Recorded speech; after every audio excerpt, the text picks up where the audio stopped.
ஆண்டவரும் இரட்சகருமான இயேசு கிறிஸ்துவின் ஈடு இணையற்ற நாமத்தில் அன்றன்றுள்ளப்பம் வாசகர்களுக்கு எங்கள் அன்பின் வாழ்த்துக்கள். 2024 ஆண்டு மே மாதம் 15ஆம் தேதி புதன்கிழமைக்குரிய தின தியானம்.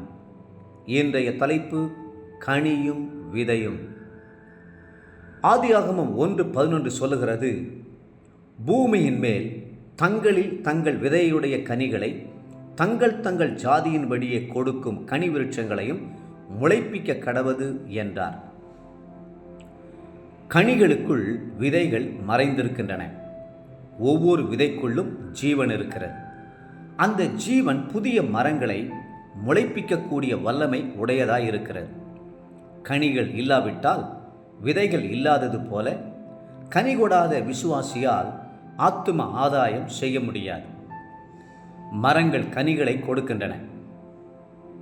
அதே நேரத்தில் விதைகளையும் பிறப்பித்து தங்கள் ஜாதி மரங்களை இனவிருத்தி செய்வதில் கண்ணும் கருத்துமாய் இருக்கின்றன.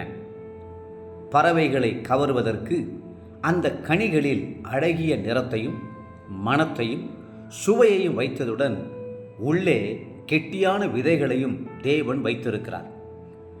அதன் மூலம் அந்த மரங்கள் 100ஆகவும் 1000ஆகவும் பெருகி பூமியை நிரப்புகின்றன.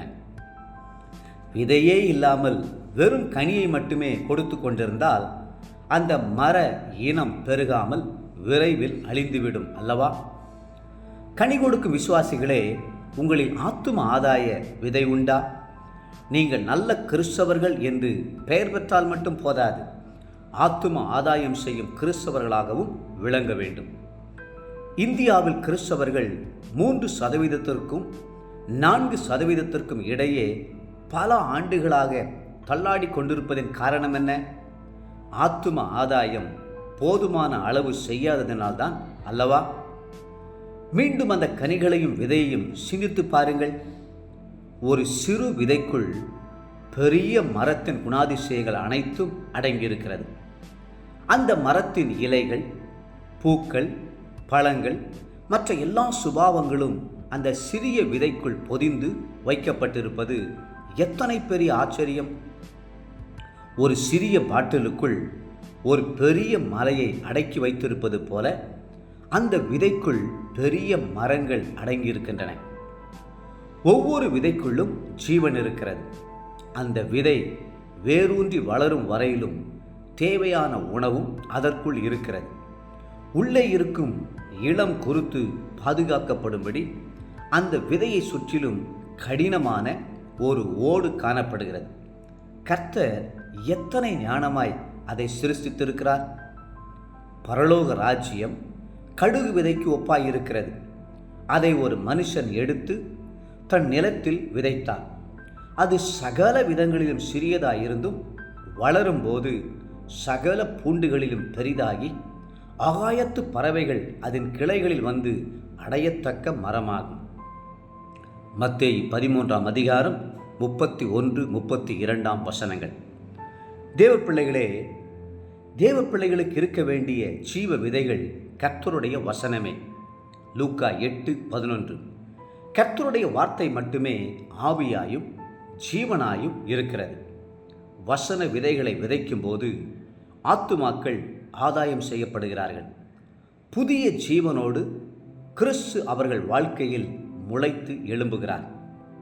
தேவப்பிள்ளைகளே, உங்கள் வாழ்க்கையிலும் ஊழியத்திலும் வேத வசனங்களையே விதைப்பீர்களாக. உங்கள் வாழ்க்கை கனி தருவதாய் அமைய இதுவே சரியான வழி. இன்றைய நினைவிற்கு லூக்கா 8:8. சில விதை நல்ல நிலத்தில் விழுந்தது, அது முளைத்து 100ஆக பலன் கொடுத்தது என்றார்.